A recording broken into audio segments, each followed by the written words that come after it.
मी आपल्याला एक सांगू इच्छितो, वारंवार केंद्र सरकारने सांगितलेलं आहे की पेट्रोल डिझेलचा स्ट्रॅटेजिक साठा आमच्याकडे आहे, त्याचा सप्लाय देखील योग्य प्रमाणात होतोय।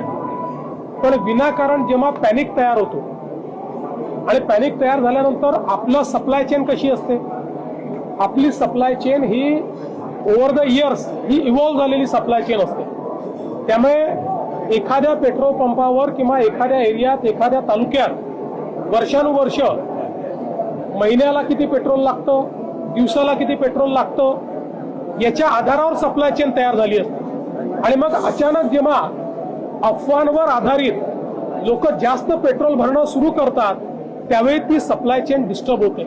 याचा अर्थ साठा कमी असं नाही आहे, तर अशा प्रकारच्या पॅनिकने, उदाहरणादाखल आपल्याला माहिती आहे की एखाद्या बँकेमध्ये जर लोकांनी एकाच दिवशी पैसे काढणं सुरू केलं तर ती बँक पैसे देऊ शकत नाही, कारण त्यांचे पैसे डिप्लॉयड असतात। तशीच परिस्थिती आहे। मी लोकांना विनंती करतो, जागतिक परिस्थिती वाईट असतानाही आपण आपली सप्लाय चेन चांगली ठेवलेली आहे, पण आपण जर पॅनिक बाईंग केलं तर ती सप्लाय चेन नीट राहू शकणार नाही, त्या डिस्ट्रप्शन्स येतील। त्यामुळे सगळ्यांनी पेट्रोल ऑप्टिमली वापरावं आणि सप्लाय चेन डिस्टर्ब करू नये, अशा पद्धतीने अफवांवर विश्वास ठेवू नये, अशा पद्धतीने माझी विनंती आहे।